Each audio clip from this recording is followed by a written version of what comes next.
harus kenal dulu dengan namanya metronom. Oke, baik, kamu buka ya di HP kamu metronom di Play Store ya, metronom ya. Sesudah itu cari, maka dia nanti akan ketemu gambar-gambar seperti ini. Jadi metronom itu adalah merupakan alat bantu dalam menghitung durasi nada. Ya, saya milih metronom yang gambarnya ini. Kita ulang ya. Ini dia. Nah, ini dia. Saya pilih yang metronom ini. Ya, yang ada gambar seperti ini. Ya.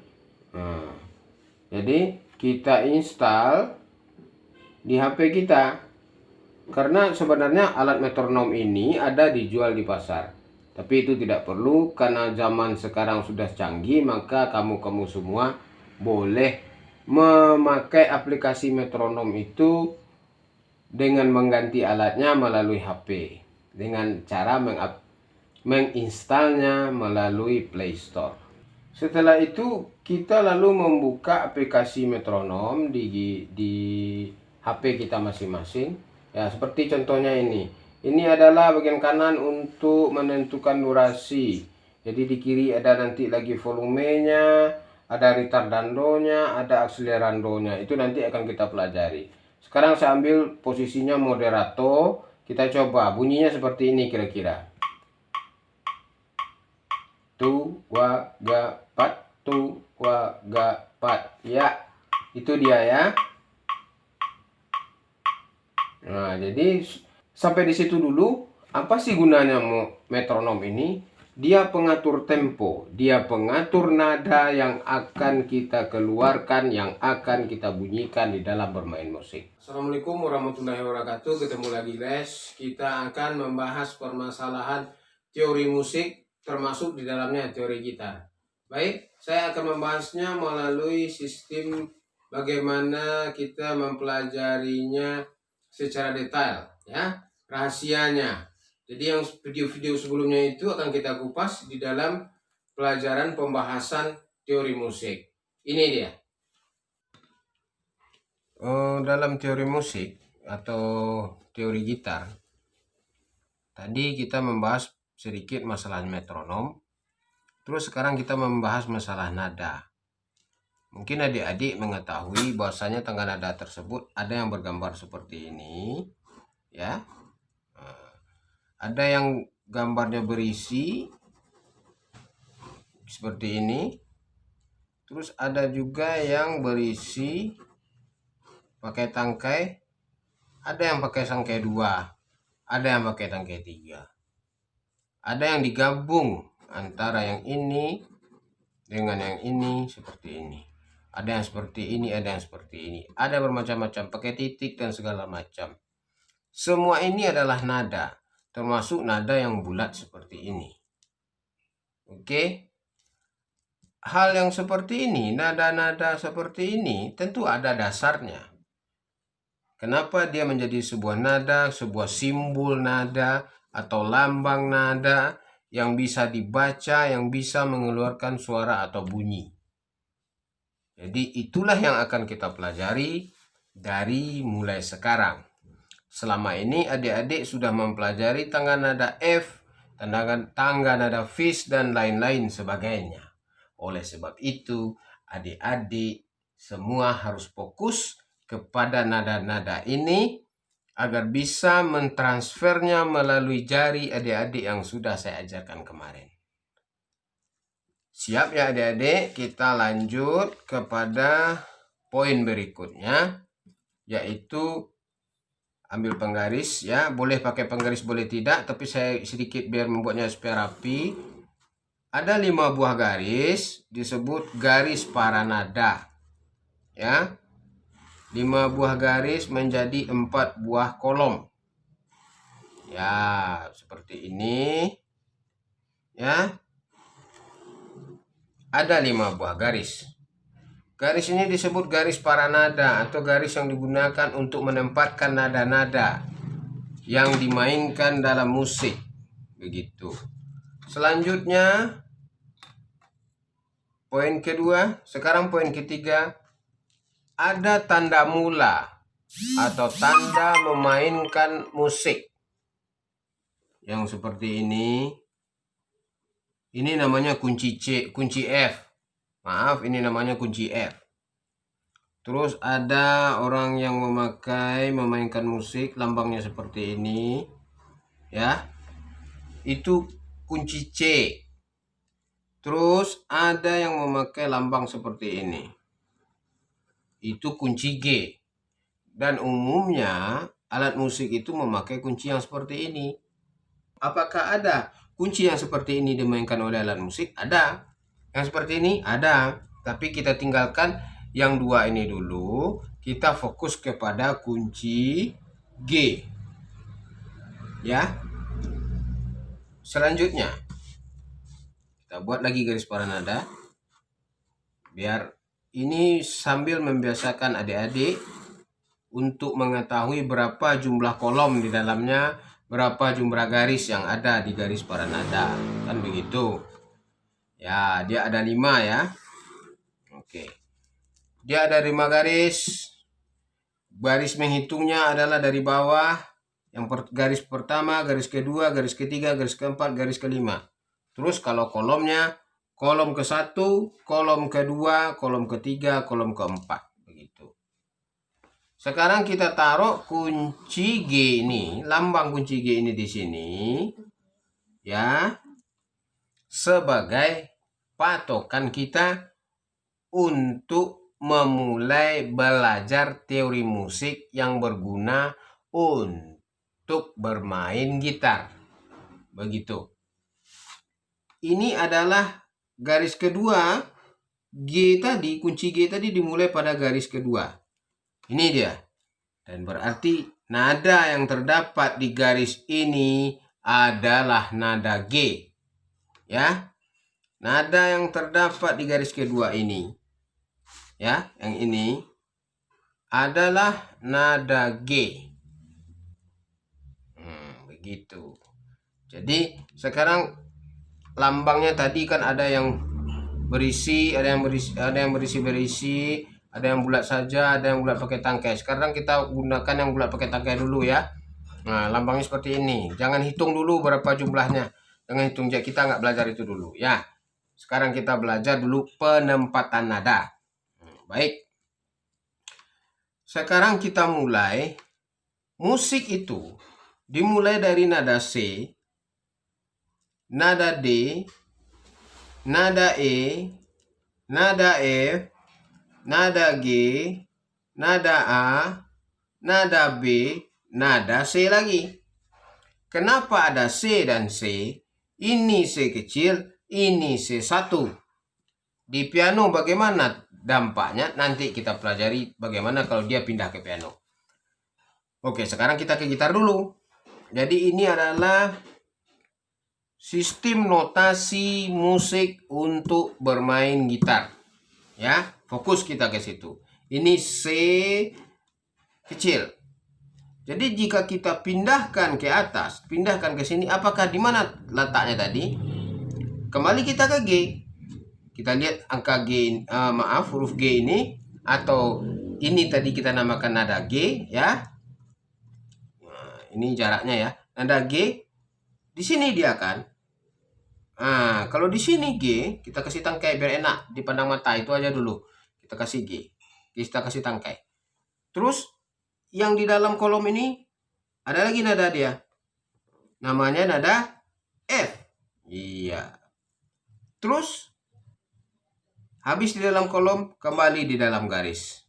Namanya nada E. Oke. Selanjutnya ada nada di bawah garis pertama. Itu namanya nada D. Terus di mana lagi garis nada C? Terpaksa kita pakai garis bantu. Di sini nada C. Nah, itu dia. Selanjutnya ada nada A yang di G tadi di garis kedua, Ya, di garis kedua paranada ini namanya paranada, garis paranada. Begitu ya. Ada 5 buah garis, 1 2 3 4 5. Oke. Garis yang ini, yang 5 ini, garis keduanya ini dia G. Ingat itu, situ porosnya. Selanjutnya ada nada A di antara garis kedua dan garis ketiga. Selanjutnya ada nada B lagi. Dan terus ke atas ada nada C. Ya. Jadi ini tadi namanya C, namanya C kecil. Ini namanya C1 ya. Gitu. Sampai di situ dulu adik-adik harus paham. Ini namanya C, ini namanya C1. Ya, selanjutnya antara nada C ke D ini berjarak 1. Antara D ke E berjarak 1. Antara E ke F memiliki jarak setengah. Antara F ke G memiliki jarak 1. Antara G ke A memiliki jarak 1. Antara A ke B memiliki jarak 1. Antara B ke C memiliki jarak setengah. Walaupun dibalik membacanya, C1 ke B ini, B kecil ini, jadi rentang ini sampai ini adalah B kecil ya. Dari sini sampai sini disebut dengan B kecil. Tapi kita nggak perlu nyebut-nyebut yang kayak gitu. Yang penting logikanya ini C lagi. Berarti ini C yang rendah, ini yang C yang nggak tinggi. Ada lagi di atas ini nada bang? Ada, nanti kita pelajari itu. Kita fokus ke sini dulu. Tadi saya ulangi, kita menentukan nada awalnya dari G, turun ke bawah F, ini dia, turun ke bawah E, ini dia, turun ke bawah D, ini dia, turun ke bawah C, ini dia. Selanjutnya di atas G ada A, ada B, ada C, ini A-nya, B, C, ya.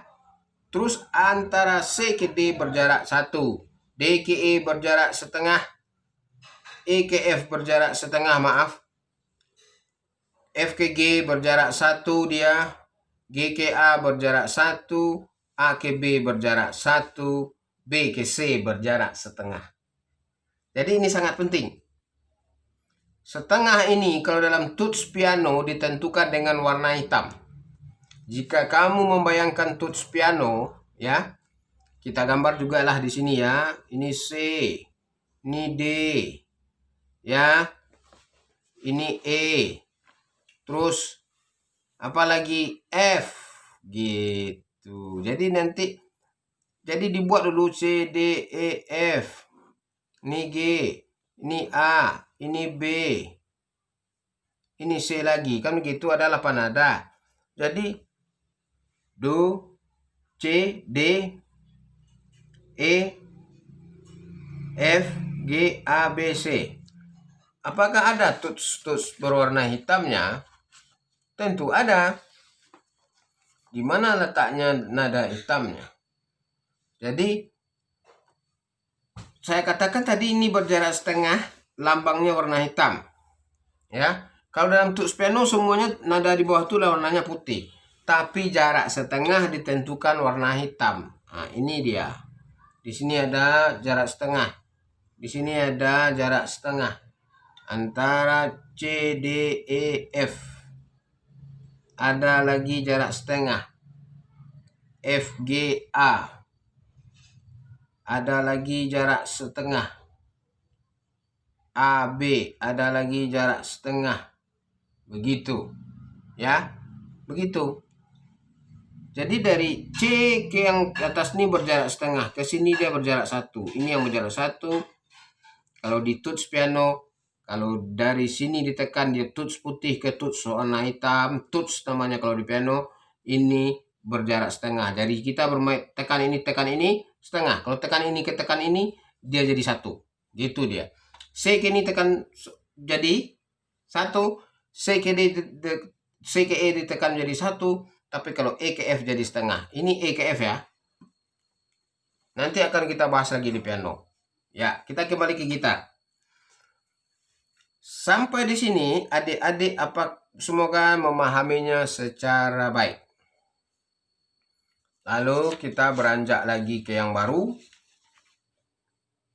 Sebelumnya akan saya tunjukkan di mana posisi gitarnya. Baik, tadi C tersebut setelah adik-adik memahami yang di kertas, kalau ditransfer kepada alat gitar, ini dia, ini C tadi.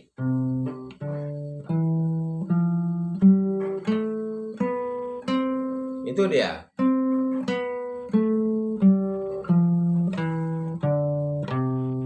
Hanya sampai di situ. Tapi pada video-video kemarin saya mengajarkan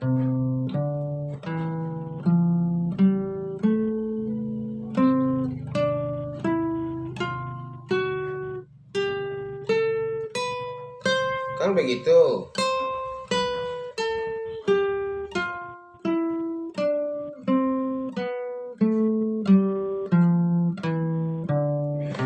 Berarti itu ada 2 oktav.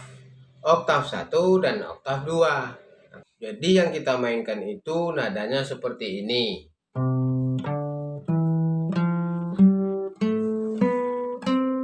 Kalau mau dilanjut akan berbunyi seperti ini.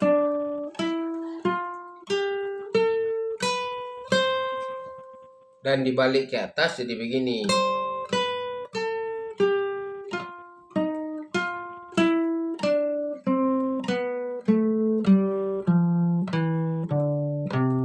Oke, itu dia. Ya. Kalau kita tulis sampai yang 2 itu, di manakah dia? Ini dia. Kalau kita tulis. Dan kalau dimainkan lagi yang sudah kita tulis seperti ini dia.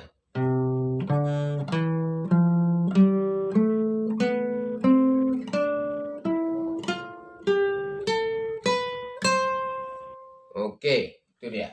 Jadi dalam pelajaran tadi kan hanya terdapat 1 buah tangga nada, ya.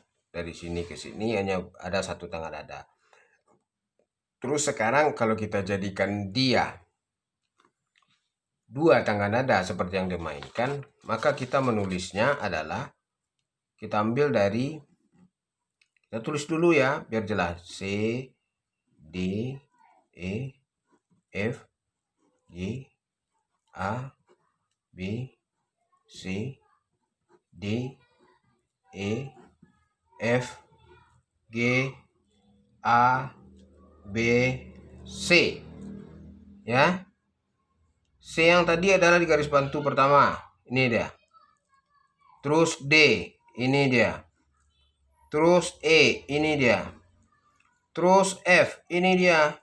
Terus G, ini dia. Terus A, ini dia. Terus B, ini dia. Terus C, ini dia. Terus D, ini dia. Terus E, ini dia. Terus F, ini dia. Terus G di atas garis kelima. Terus A di garis bantu pertama bagian ke atas. Terus B terletak di atas garis bantu pertama. Terus C di garis bantu kedua. Itu dia. Ini dia yang kita mainkan tadi. Ya, semua yang kita mainkan tadi terdiri dari ini ke sini 1 oktav namanya. Dari do, re, mi, fa, sol, la, si, do. Terus do, re, mi, fa, sol, la, si, do lagi. Udah oktav kedua. Ini oktav pertama, ini oktav kedua. Jadi ada 2 oktav yang kita mainkan. Dari awal kita naik, terus kita turunin lagi. Itu sebenarnya proses yang adik-adik mainkan dalam tangga nada mayor. Jadi, pahami ini, ya. Ketika adik-adik memainkannya dengan gitar, ketika adik tekan C, adik tahu di mana posisi C. Ketika adik tekan D, di mana posisi D. Selanjutnya sampai C sini pun tahu di mana fretnya dan posisinya. Dan sampai C sini pun tahu di mana posisi dan fretnya. Oke, itu yang saya maksudkan. Itulah pelajaran kita hari ini. Semoga adik-adik bersungguh-sungguh memahaminya, memilahnya satu demi satu, sedikit demi sedikit. Adik-adik memahaminya. Ulangi mempelajari ini. Dan jika adik-adik senang dengan ini, saya sangat bersyukur sekali membagikan ilmu untuk adik-adik. Semoga ilmu kita ini bermanfaat dan terus bagikan kepada rekan-rekan yang lain yang suka bermain gitar. Assalamualaikum warahmatullahi wabarakatuh. Kita bertemu lagi pada pertemuan selanjutnya.